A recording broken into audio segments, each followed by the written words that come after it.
Yes! Yes! Yes! We finally get to talk about Ben 10 on the channel. Dude, Ben 10 rocks. Ben 10's just great, okay? There are a lot of things that, yes, perhaps, kind of dumb in a lot of ways, but it's also awesome. Just this kid. Yeah, I mean, when you were a kid, right? It came right around the right time for me. I was about 8 when the first original show came out, and that's what we're doing, in case you're wondering. Are we casting all 10,000 aliens that he gets in the future? No. Are we casting all of the Alien Force ones and them as, like, teenagers? No. We're casting the original show, the original 10 that he got in the original show at the very beginning, which to my shock didn't include Cannonball. I don't know why I thought that included Cannonball. It doesn't. We could be sitting here all day casting aliens, okay? Casting these voice aliens, it would go on forever. Please no. Maybe we can talk about it in the future, but for now we're casting the Ben 10 first gen, you know what I mean? So, what does that include? Well, it includes Ben. He finds the omnitrix.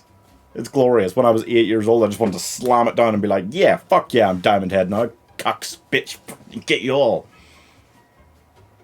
I got bullied. It doesn't matter. So, Ben, obviously, there's only so young you can actually cast as an actor here. The difficulty is that you need someone who is fully grown if you were doing this as a series, as a live-action series, okay? If you cast a 10-year-old, they're going to grow up pretty quickly. It's like Stranger Things. Just trailer for season 4 came out. Those kids don't look like children anymore. What age are they meant to be now? Don't talk about it. Just don't. It's not worth asking. Ben himself, I would like to see Asher Angel play him. Yeah. It's cheaty. It's cheating. It's actually cheating. We've already seen him as a kid who becomes a superhero by turning into a different form. Is Shazam, yeah. So it's a little cheaty. It's a little cheaty, but I'm okay with it because A, he's 19 now. Perfect age, because he still looks young enough not to play 10 years old. You're not gonna get away with that. But if you cast a kid who is actually 10 years old, he's going to look and be 15 minimum before you end the show. And the original show, if we were remaking that, takes place over one summer. So, we're going to cast a 19-year-old who's not going to look drastically different over the next 4 or 5 years, but he is already he's perfect for this role. The Shazam character, the style of that film, it was very Marvel-y in its style, I thought. And that's exactly what you need for a show like Ben 10. Yes, there's an element of it's more for kids, but also you'd have a lot of OG fans like me coming back to watch this, I think. And if you're doing that, then you want to lean into some more adult concepts and themes, and you can get away with that more if Ben's a little bit older, but still kind of focusing on the OG style of it. Or you can kind of blend the shows. Almost have, like, Kevin, like, turn at some point after a couple of seasons. Put them all in one. In live action form. It could work. Anyway, Gwen Tennyson is obvious for me, I think, because you need this, not side character, she is a main character, but you need this main character who grows and develops in her own way, kind of more to the side a lot of the time, and is just, she's trying to avoid feeling like this sidekick role very much, so, you know? She's also kind of meant to be this annoying cousin to him a lot of the time. I'm gonna cast Sadie Sink. Yeah, no. Perfect. She feels like that character who's trying to have her own arc and own journey while kind of getting pushed to the side a lot of the time in Stranger Things. She was phenomenal in Fear Street Part 2. Loved it. Thought she was so good there. Worked so well as a full-on lead, really. She was the lead of that, much as there was one. And I think she'd just do great getting to break out more and do her own kind of roles like this. Something like this, it's not quite got the pressure of the sole leading role thing, which she hasn't got a huge amount of experience in so far. But she's around the right age. She's around basically the same age as like Asher Angel. And she's got that kind of quality where you think she'd be very good at being this annoying cousin to him while also being a lovable character in her own right, which is important. And hard to pull off, yeah. Grandpa, hard to cast Grandpa. It should be easier than casting a bunch of child actors to cast Grandpa, but it's kind of difficult because you need the right mixture of gruff, of awesome, because he's actually like a space secret agent. What is the term for that? He's Cobra Bubbles. But also kind of a strict grandpa who's much of like a foil at times to Ben, basically. Ben wants to go off and do his own thing, and obviously that's normally irresponsible, and Grandpa's just trying to stop him and keep him safe. And therefore, again, he's got to be kind of annoying from Ben's perspective, but be a lovable character in his own right. It's difficult. I'd like to see Mark Hamill try it. And it's weird to me because I'm about to cast 10, 11 different people as just voice acting roles, and Mark Hamill's so good at those. But no, I want to cast him in live action here. I think he's got the perfect blend of that. When you see him on screen nowadays, you go, oh, Mark Hamill, yeah. And at the same time, he's very good at playing gruff and abrasive. Not quite on the same level as Harrison Ford would play gruff and abrasive, but he is good at it. He's gotten a lot better at it recently. He comes off much more like that. But at the same time, you couldn't hate him. You couldn't properly hate him, even when he's a full-on villain. You can't properly hate him. He's too lovable. He's Mark Hamill. Fucking Mark Hamill. So I'd like to see that. I think those three together, that looks and feels in my head like the perfect style of that team. Sadie Sink and Mark Hamill backing him up. I think that's so perfect. Now, the aliens. We got to run through these. Yeah. And sometimes it's a meme. Sometimes it's a meme what I've cast. Obviously, we're not actually going to have this cast because they are primarily A-list actors. Primarily. So it's more of a meme than anything else, but it is just thinking, if you could get anybody for this, at this point it's just dream casting these aliens, if you could get anyone for a live action series like this. Because, I mean, how much work would it be, really? They could get some A-list actors to come in and do some of them, right, if they just don't turn up that often. So let's run through them. Wild Mutt, simple. Wild Mutt's just very vicious kind of voice. As much as he's not the most dangerous or terrifying of them, he's got, in my head, this much more gruff, very deep, dark kind of alien demeanor to him. And I'd like to see Kevin Michael Richardson play him, because he's just perfect for those. Like in Invincible, he just turned up as this badass lion-looking motherfucking alien, and he was awesome. He was an awesome villain. He wasn't the most important villain there or anything, but he could be a season-long villain going forward for Invincible. So great. What a great show. And he's just perfect at all those kinds of roles. Playing alien, I think he's done a lot of alien roles, actually. Yeah. Wow, so many. When you actually think back through his career, it's crazy. And this is just another one that would be perfect. He might have played some of the Ben 10 roles originally. I would not be surprised. That's how many roles he's done. And he's so good at all of them. He's fantastic at that very gruff, kind of very rough, dark, scary voice. And I mean, there's not a lot of really scary aliens here. But that's one of the ones where you want to go more down that road. Yeah. Forearms, easy. It's too easy to cast Dwayne Johnson. I have to do it. I'm sorry. I know. But basic, okay? I'll accept it. It's a class act, okay? He'd be so much fun. He'd have so much fun with it. And it's super memey. It's super memey in the best way to cast him in something, okay? Like that, it'd just be so good. Especially if it was a surprise. If you didn't really know going in who's going to be playing all the aliens, this would be so cool to hear just all of these guys turning up. Grey Matter is, Grey Matter, whatever, right? But he is little and kind of nerdier, and I imagine him being very high-pitched and shrieky in a live-action format still. Charlie Day would work.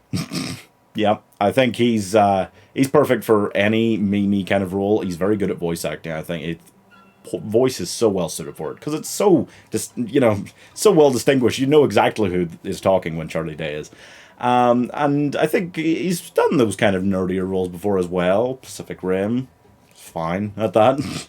And Grey Matter is that kind of further along that than any of the other aliens really, so that'll work well.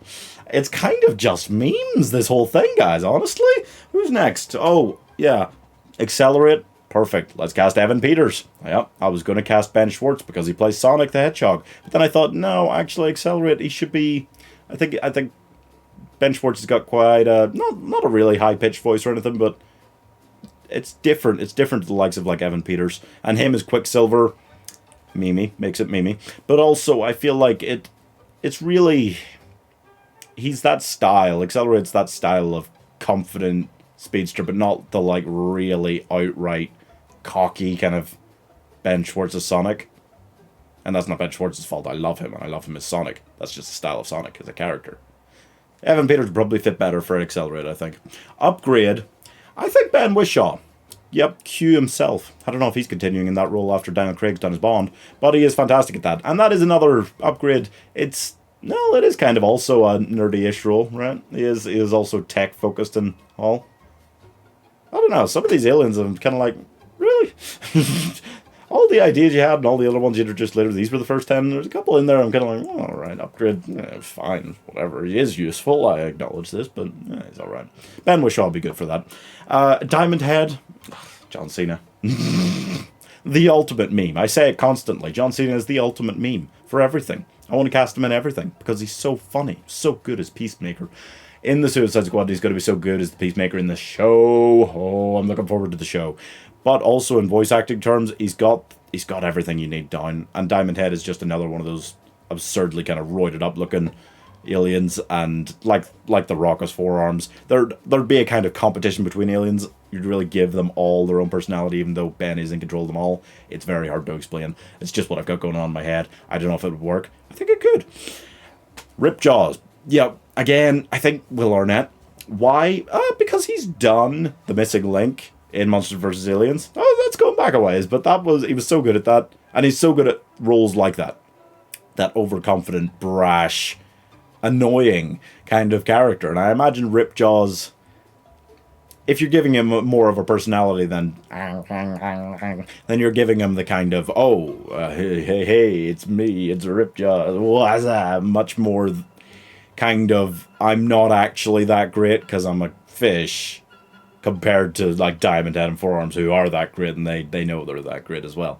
There's a lot of these guys that are just overconfident pricks, but that's kind of how Ben is. He just evolves into any of them and goes, yeah, look at me. That's how that whole show goes, actually. Why do I like this? It's great. Stinkfly. It's got to be Kevin Hart, right? It's got to be Kevin Hart because Stinkfly is a stinkfly. And The Rock is Forearms, and then Forearms is way better than Stinkfly, and there's just endless meme. It's all meme. This video was made of meme. It is meme. Sorry, you've just been watching a meme all this time. Who's next? Oh, Ghost Freak. Yeah, no. Ghost Freak is the other one who's super scary voice. This show isn't super scary or anything, but Ghost Freak is the closest thing to super scary in it. When he first gets like Ghost Freak. Ooh. Anyway, Robert Englund. It's got to be Robert Englund. Why? Great voice actor. Freddy Krueger. He's Freddy Krueger. He's just Freddy Krueger. That's what he is. Terrifying. You know somebody's terrifying? Get Freddy Krueger. Robert Englund. Perfect. Okay, and finally of the aliens, Heat Blast. Yeah. And this one, there are a few ways I could have gone with this. And again, it's kind of somebody who is overconfident and comes off that way, but to a more... I played it to a more kind of charming or more likable degree, perhaps. I mean, Forearms, if it was The Rock, would be super likable no matter how overconfident he is, yeah. But anyway, I wanted Yahya Abdul-Mateen II. Because I saw him in Candyman, and I saw him evolving into Candyman, and that was kind of weird. I don't know how much I like that film, really. But the overconfident, perhaps, way he played with that role a lot of the time was really fun for me. And it made me think, you know what? If I was recasting the 2015, like, Fantastic Four, or just the MCU Fantastic Four going forwards, I would not mind seeing him as, like, the Human Torch. Heat Blast comes off similarly to that in style of character and personality. And also, he's also on fire. That's, yeah, anyway. So now that those are all out of the way. Oh my god. This is a long one. Kevin 11. Kevin E11. He's an interesting villain. He is, yeah. As much as there are a lot of other villains I could have cast, and one more than I'm about to cast, Kevin 11 is one of the villains who I really think he is just the evil version of Ben. And that's why he's a significant one. Because that villain, especially if he's recurring, is always a really big deal to any superhero show or property or anything. And while he's not actually, I mean, he kind of, yeah, he just more sucks energy and stuff, and so he's not really like the direct opposite of Ben's powers or anything, but he works very well as a character. He obviously evolves into much more in later shows, and I kind of had that in mind deciding to cast him. I kind of thought, maybe in the one show, if they squished all of the shows that they've done in the past into one, they could have him evolving over the course of it into being more of this anti-heroic character. That'd be a lot of fun. And I'd like to see Lewis Partridge play him. Because I've only seen him in a couple of things. But when I've seen him, like in Enola Holmes, he was a good guy. He was a good guy in that. But I was always expecting him to turn bad guy. Because he just feels like he's got that to him, that brashness, that overconfidence. And, God, everyone, overconfident, everyone in this.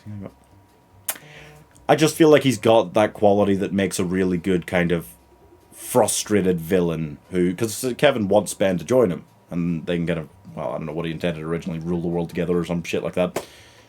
But he just seems like that kind of villain that can slowly turn, can be redeemed at any point, but is sneaky and is always just on the edge of being good and then not quite. And that would happen over the course of the show. You would see him slowly turning like that. Like you'd see with Prince Zuko in Avatar, or Catra in She-Ra.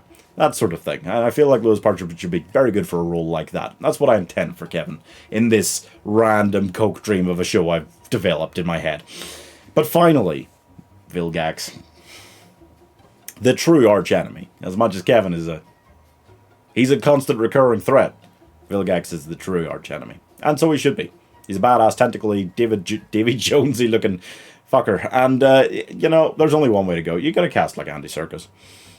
Similar to why they cast him as Snoke, and that didn't work out. I just feel like Andy Serkis has got it, especially for a motion capture villain. He's just got it in terms of voice, in terms of presence. Nobody has on-screen presence quite like him when it comes to motion capture roles and voice acting roles. He's so good for it. And as an overarching kind of villain, he's somebody that can do all the fighting, do all the motion capture, do the scary voice, and do the putting the personality into that through the motion capture. Oh, does it better than anyone. So if you're looking for someone like that, it needs to be him. There are other ways you could go for Vilgax, but it needs to be him. That's all for this one, folks. That is a lot. That's a lot there to take in. And that's not even casting the other aliens that Ben gets as we go along, or the Forever Knights, or any of the other villains, Zombizo, what was his name? There's a bunch of other characters you could go for. So maybe I need to do another one. Another Ben 10 fan cast. Maybe I need to do it aged up for later shows. Maybe I just need to move on to a different fan cast. You let me know in the comments. Go ahead.